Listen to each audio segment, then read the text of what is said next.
Right, that's it recording now, and then I just got to. Hello, everybody. Thought it'd be a good idea to give all our followers on social media and through our website a quick tour around our boat, the Pendovey Swift. So she's a 23-foot wooden boat. She's about roughly 7 foot wide. She's got a gel coat on her, and she's crossed the Atlantic 3 times already. Pretty impressive. So we're going to give you a quick walk around, talk around, show you where me and Blair are going to be living for up to 100 days. Show you where we're going to keep all our food, how we're going to survive, what we're going to use for drinking water, and where we're going to store all the equipment they need to row across the Atlantic Ocean. So I'll show you. I'll start from the start of the boat and walk you around.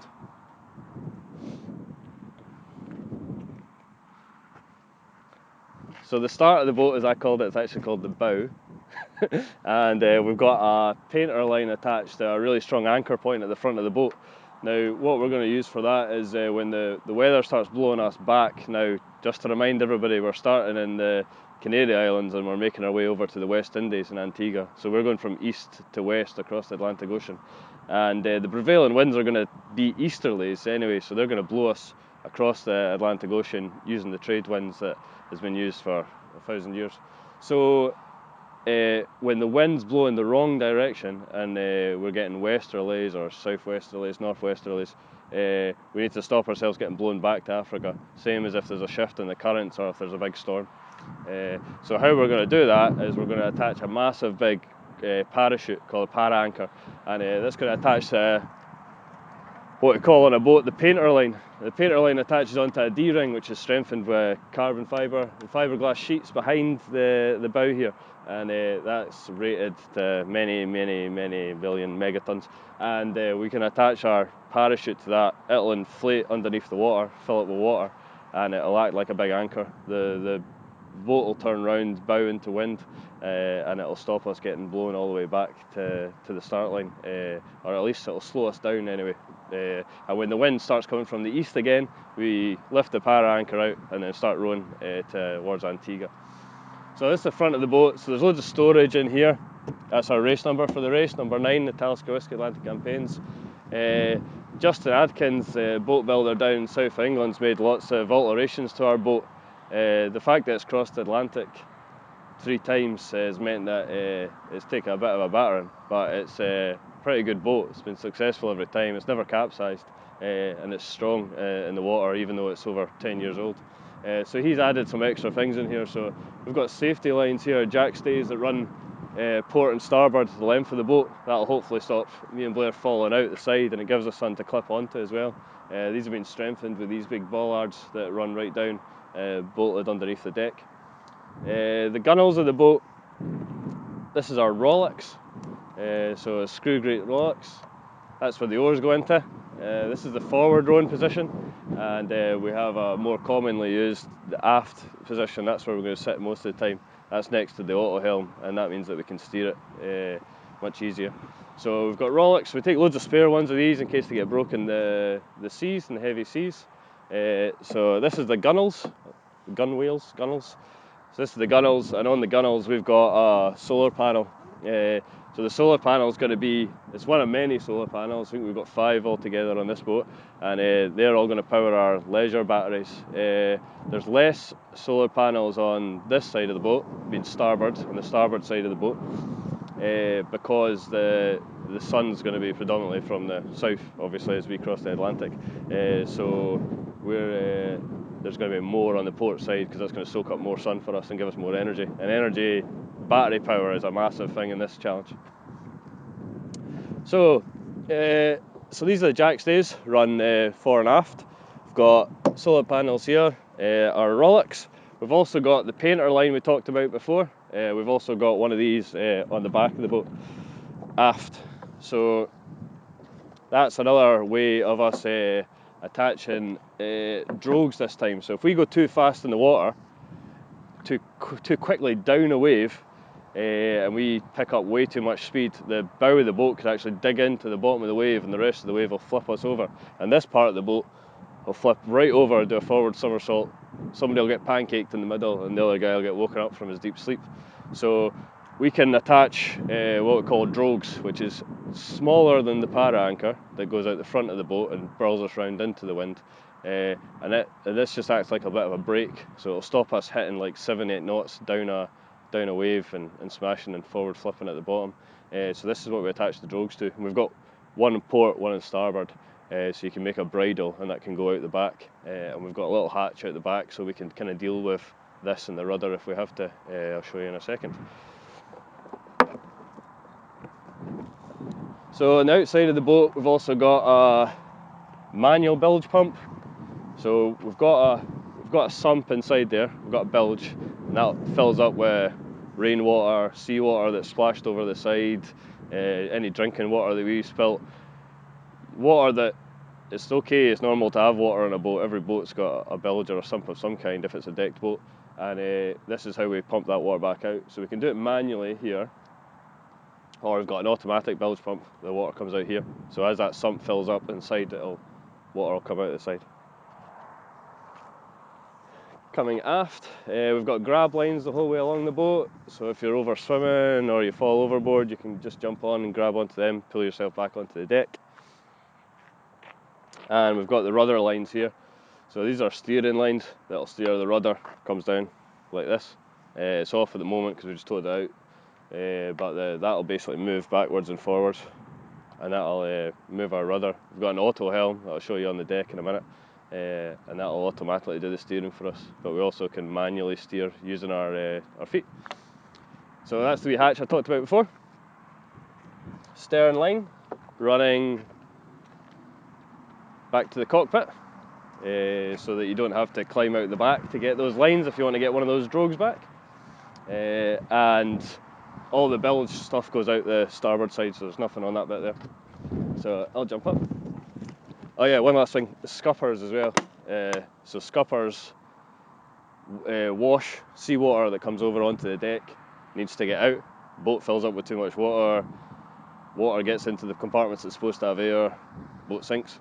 So this is designed that the water will wash over the deck and then come out the scuppers. One here, and same on the other side.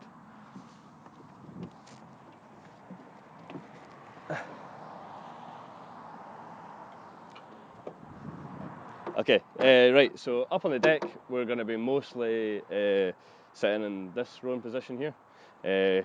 Face backwards when you're rowing, so we're going to be facing out that way with our feet in these stirrups here. And the foot plate, that's where we can steer as well manually, moving back and forth. And you'll be basically on a sliding seat with your oars going out both sides, facing that way, rowing away. Down here we've got an autohelm, we've got a spare autohelm with us as well for when this breaks, and that's just a motor that runs up and down these guide rails here, and those two lines that you can see there, one there and one there, is the two shackles that I showed you at the transom at the back of the boat. We can also hand steer if we want, if we're going down big waves, and we've obviously got the foot steering as well, but autohelm's going to save a lot of needless route making, because we won't have to think about it, and over time it'll keep us on a much more direct course, as opposed to human error, times that by 100 days and me and Blair end up in the Pacific Ocean. So we've got a life raft here, we hopefully don't have to use. It's submerged down into a sump. If the boat's inverted, this will still be able to come out, because the seat will slide back to this position here, leaving the sump clear. So that's all part of the boat design that Justin's put in for us. It's attached into the boat so it can never fall overboard or get washed overboard and away, but it can also be quick released and released hydrostatically upside down. So we've got on the deck here, on the deck you can see we've got loads of containers, screw gate topped, watertight locker doors, and each one of these is mostly going to store our food. So if we're going to number them, like 1, 2, 3, 4, 5, 6, 7, 8, 9, 10, for every week that we're out there, we can jump in here and get our freeze-dried rations, and that's what's going to keep us going for the whole time. freeze-dried rations and snack food for the food side of things. So we just work our way between the lockers, 1, 2, 3, 4, all the way along until we're getting towards the back of the boat. It's going to be easier to grab our food as we get more tired. And all the rubbish is going to have to be kept with all equipment like anchors and chains and stuff that we need when we get to the other side, when we get closer to Antigua. Also those parachutes that I talked about before, they are going to be kept in the front here, and the drogues and stuff like that. So hardware goes in here. Also, we're rowing across the Atlantic Ocean. There's not an excuse for anything to go overboard, so everything that me and Blair takes, includes us as well, anything that me and Blair take with us, rubbish-wise, needs to be washed, put in a bag, and then kept in here so that we can get rid of it when we get to Antigua. So nothing goes overboard, so everything gets kept in there. And as we learn from other rowers, remember and wash it, otherwise when you open that door it's not very nice. We've also got a toilet. It's a prototype that me and Alan decided upon. Lovely. Could demonstrate how you use it. No, it's fine. Okay, forward light at the front there, red for port, green for starboard. Tri-light, so it's got a white light in the front of it, so that boats that are coming towards us can see where we're coming from. The second rowing position, in case there's any time me and Blair both want to row, and we can take that seat off. Okay, so we've talked through the rest of the deck there, the rowing positions, where we keep all our food, and where we actually put our oars to row to get us to Antigua. So now the most important bit of equipment on the whole boat is our spectral water maker. So inside there we've got the Spectrum water maker and the inlet on this side with the motor. So basically this section here is what's going to keep us going and desalinating the salt water into drinkable water so we can stay alive for the whole time. So in order to carry enough water for a crossing like this, your boat would have to be, ridiculously big and unrowable. So we need to rely on this desalinator. A lot of yachts use desalinators, but it'll just be for like showers and washing and stuff like that, whereas we actually need to use it 100% of the time for drinking water because we don't have a tank big enough to store the drinking water, same as some other boats would have. So basically we've got a couple of filters and an inlet right below, close to the keel, and that'll suck the seawater in, push it through this really high pressure membrane, and then we'll be able to get an outlet of water coming out of here. So basically going to put that in a container. We've not quite decided what container we use yet. Stick that in the container and then make water every morning for the rest of the day for me and Blair. All the offshoot, you pump so much water through it, the majority of that's going to be waste. It's only a small fraction of that you can actually drink. So the small fraction of drinking water comes out of here, and the rest of the brine just comes out of there and washes away over the deck into the sea.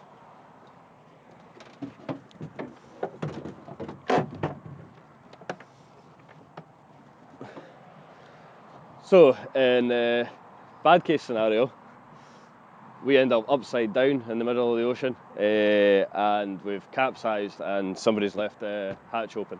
Now the hatch is going to fill with water, so all this cabin space here will fill with water, and the boat will now be heavier on the bottom than it is on the top. Normally, if this boat was upside down, it would be top heavy, and these hatches here at the front, we take 100 kilograms of ballast, which is our emergency drinking water, and if we have to drink any of our emergency drinking water, we fill it up with salt water from the sea, and then that'll still be the same weight, 1 litre of water being 1 kilogram in weight. So if we let this cabin fill up with water, if we capsize and that fills up with water, we're going to end up having all the weight on the bottom of the boat, but the boat's upside down now. So we need to pump the water out of it. So this is the tricky part. So we've got manual bilge pump up here, so that'll be the lowest point because we're upside down now. That'll be the lowest point of the boat, and we're going to have to pump the water out. To save creating a vacuum, we need to let new air come into the cabin, so that's what these vents are for here. But we're actually changing our vents because you can't open them from the outside, so that's one of the race rules, so our vents are getting changed. But basically we would be upside down in the middle of the Atlantic Ocean trying to pump water out of this cabin and let new air go in and then fill the cabin up with air as opposed to water. And when that happens, now the upturned keel will now be the heaviest part with all that ballast, and it'll flip back round again, and then we carry on our journey just like it's a normal day. So emergency positioning beacon goes in here. This is a little screen to tell us our position and our speed whilst you're rowing because you're facing backwards. And we've got a Plastimo compass that lights up at night as well. It'll show us our heading, which will generally be west-ish, south or west. So jumping out the back of the cabin here, this is the aft cabin. This is when we sleep the majority of the time. So most of the time it'll be 2 hours on, 2 hours off, 2 hours on, 2 hours off the whole way across. And if it's really stormy, then me and Blair will both have to be in here, make it watertight, close all the cabin doors, and pretty much just wait out the storm. So when we're going out on deck, big risk is clipping on. Now this has kind of changed, so this is more important because they've kind of looked into when people get hurt or killed or that doing this, and you know, unfortunately, it's man overboard is pretty dangerous, especially if there's a high winds and currents running in the westerly, you know, taking you west, coming from an easterly direction, and you go overboard, the other guy's not going to be able to row back and get you. So we've got to clip on all the time. So me and Blair, we wear harnesses or life jackets, clip on in here, jump out on deck, walk about on deck or whatever, come back in. Once you're safe in the cabin, unclick. That's it, simple as that. So click on all the time. Okay, so inside we keep our charts and stuff up here. We've got a little light in here.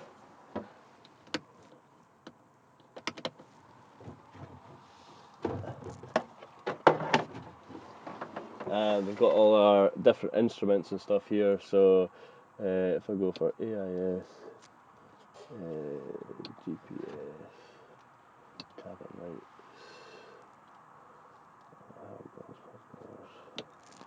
okay, so